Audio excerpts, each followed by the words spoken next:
Hello, my name is Jenny Lank and welcome back to another conversation with Philip Kolvin QC from Cornerstone Barristers, where we'll be talking about some interesting cases recently about lost luggage, High Court judges and affordable housing.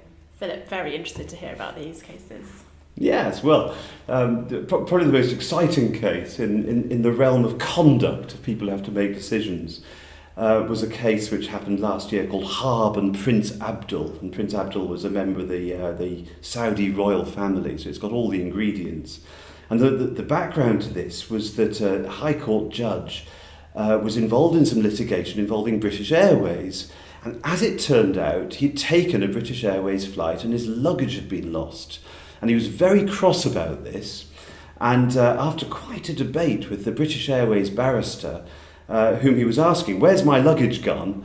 The British Airways barrister pointed out that you shouldn't perhaps mix the personal and the judicial. And the judge, although I think probably a little bit unwillingly, decided to stand down from the case. Well, that was that, and it would have rested there. Except that a member of the barristers' chambers involved wrote an article about this and had it published in the national press.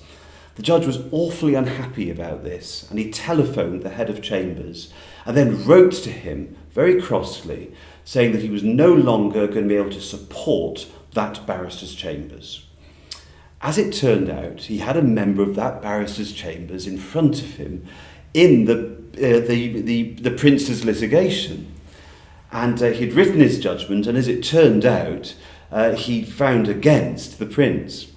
Well, the prince appealed to the Court of Appeal, and one of his grounds was that the judge was apparently biased against the litigant because of this whole background of anger at the barrister from the chambers concerned. So this was looked at in great detail by the Court of Appeal, including the Master of the Rolls. And on this particular occasion, the court decided that despite this really extraordinary background to the case, it wasn't going to quash the judge's decision based on apparent bias. And two quite important things were said.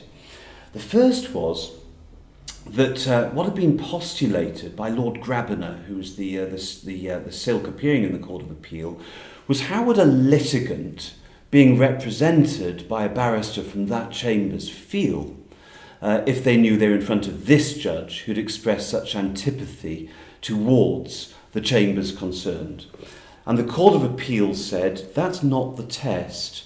It's not the test how a litigant in the case would feel, because litigants are, of course, hypersensitive about who the judge might be.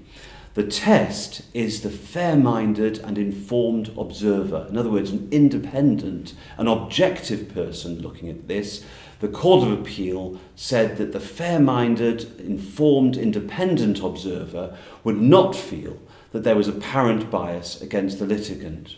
And the second thing the Court of Appeal said, which strikes me as really important, was that even if the judge was biased against the barrister, even assuming that to be the case, and I'm not sure the Court of Appeal found it was the case, but even assuming it to be the case, that doesn't mean that the judge was also biased against the client, the litigant. So on that basis, the Court of Appeal decided not to strike down this case based on apparent bias, although it in fact decided the case on other grounds altogether.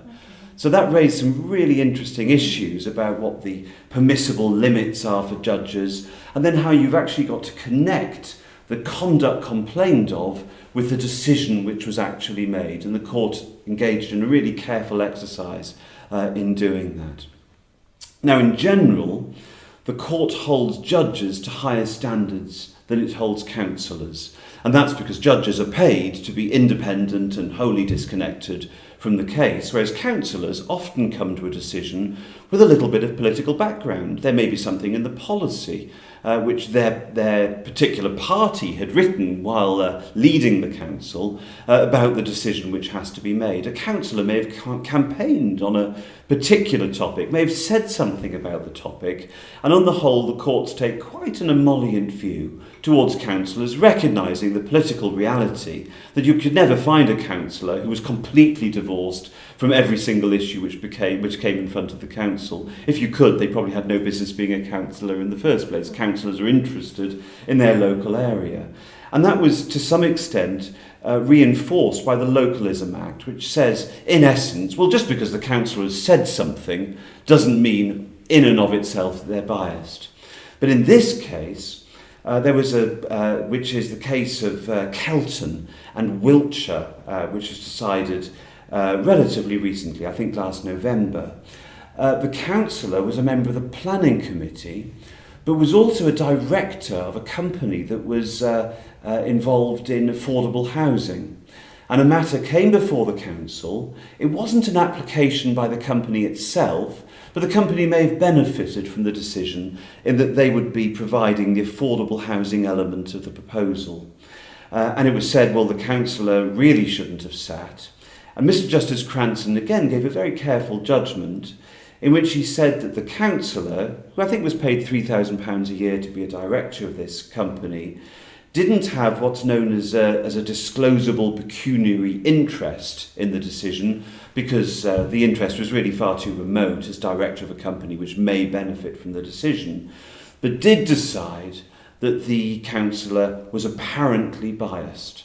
Not to say the councillor was actually biased, but that fair-minded, informed observer may think that the councillor shouldn't have sat in that particular case, should have stood down, and so was apparently biased. And so I think that sounds a note of caution for councillors about really thinking very carefully about whether they should sit and make decisions in cases in which they appear to have a sort of indirect interest. But it was particularly interesting to me that the judge arrived at directly contrary decisions on the issue of DPIs, disclosable pecuniary interests, and apparent bias. They don't necessarily all lead to the same result. So that's a recent case which will have been of interest to councillors when considering whether they should sit or not.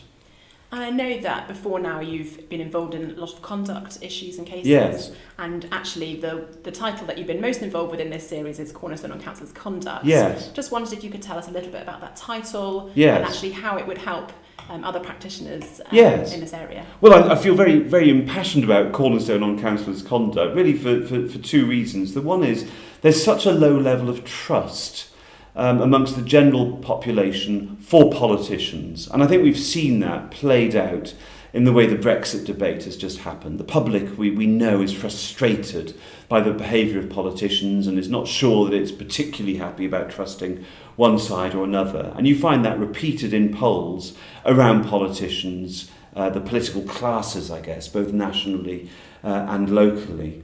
And the other thing which exercises me is that we used to have a national model code of conduct for councillors, and Parliament decided it was going to abolish that in favour of a local approach to standards, which is all very well, but I worried that you might end up with quite inconsistent approaches to conduct from authority to authority across the land. So we decided to write this book which tried to set out, not campaign for, but set out a consistent approach to standards across authorities, the length and breadth of the land. So those were the inspirations for writing this book in the first place.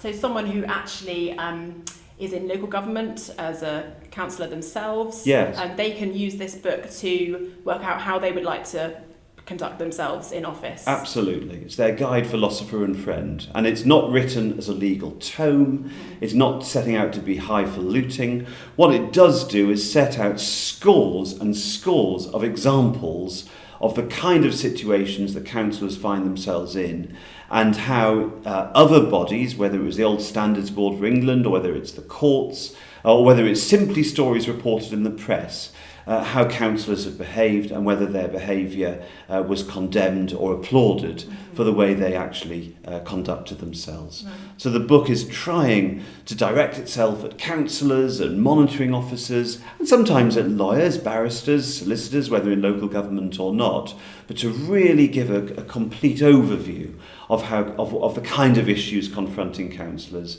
and then how they should direct their own efforts. Right. Thank you so much for explaining that for us, Philip. Thank you very much for joining us. More next time.